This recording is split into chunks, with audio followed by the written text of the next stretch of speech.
Yeah, we know how we do it on this channel. We don't waste time. I'm not gonna bullshit you with a long intro just like this one. I'm not going to. I was an incel at some point in my early 20s, and embarrassingly late. I'm not gonna tell you the age. Embarrassingly late, and I was really in a lot of pain, dude. I mean, I'm making fun of it, but it was not pretty at the time. Like, I was suffering a lot, and I got to a point where I was just like, you know what, enough is enough, and I changed countries. I came to Germany, and I just decided to go out every single day of the week. No matter what conditions. It could be 11 at night and it could be raining, and I was going out. Why? Because the pain that I was feeling was so much that I had to do something. I had to go out. And in like, you want to know what's funny? In like 20 days, I solved the problem.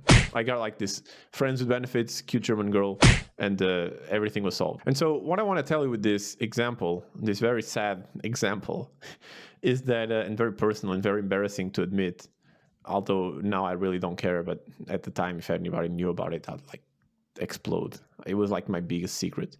Anyways, what I wanted to convey with this example was the fact that sometimes pain is a motivator and sometimes pain is actually good. Sometimes your pain is nothing but your body telling you that you need to up your standards.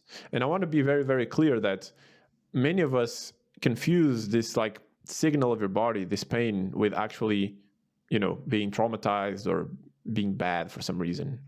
It's the same thing as saying if you're hungry, you're bad because you need food. You feel like you need a higher level. You feel like you need a higher standard. So you feel pain. And I think that's actually good. As I was editing this video, there was something that I really wanted to add here, which is this pain that you feel is this like mechanism of the body. It's your mind telling you, look, you need higher standards. And the whole spiritual paradigm, the spiritual thing here is the fact that, again, this is a mechanism of your body, but you are more than your body. And so like, your soul is still like clean and pristine and perfect, but your body is demanding more of you. And because your body is demanding more of you, the same way as if I try to cut your arm, you're not going to be spiritual, right? Because your body is going to panic so much, it's going to overwhelm any channel of communication you have with any kind of spirituality.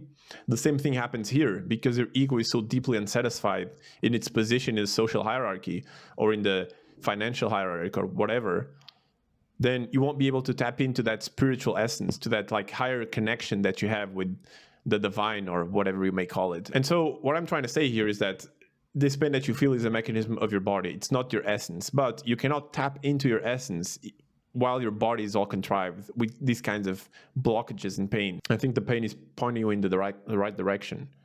And even if you don't have that kind of connection where you just feel super connected to the journey at every step, at least you'll have the pain to put you on the journey. So in a way, I think we should be grateful for that pain as well. And I'm honestly taking a very deep look at my life because I feel that pain. I work, dude, look at me. Like I mean, I don't want to brag or anything, but like I work in a very like prestigious job. I work in Germany, which like for Europe, it's like working in America I'm like from Portugal and I work in Germany. And that's like, when you come from, I don't know, some country in South America and you work in the US, like everybody from that country thinks that you make it. At least that's my perception of it. Like, I hope I'm not being like offensive or something. And so, because for Portugal is the same, like if you come from Portugal and you go to Germany, it's like you made it. And I honestly feel like it's just barely better than being like, I don't know, a normal job. Even though I'm like okay financially, I'm not okay financially. I'm not even okay financially. I'm just scraping by. It's the difference between having 5 cents or 7 cents. It's just no money. And I feel this pain. I feel like I'm not doing enough. I feel like I should have higher standards for myself, for my life.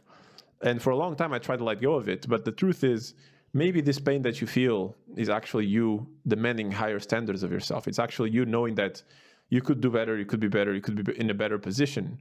And you're being mad at yourself, not because of who you are, not because of some weird trauma, but actually because you know you should be doing better. Almost like, you know, a rocket ship, and it burns all that energy to get out of the gravity, but once it's out of the gravity, those just fall off, and now you're out in space, and with almost no energy at all, you're shooting all through the galaxy, enjoying life, not tethered by gravity anymore. You had that escape, you had that aggressive gravity holding you down, you pass that escape velocity, now you're out in space, and the whole galaxy is opened up to you. Your pain are those aggressive rockets that shoot you out of apathy, shoot you out of the derp state, shoot you out of that sub-dom relationship with the masses and the elites, gets you out of that weird dynamic that's so crazy, gets you out of that, and gets you to who you are.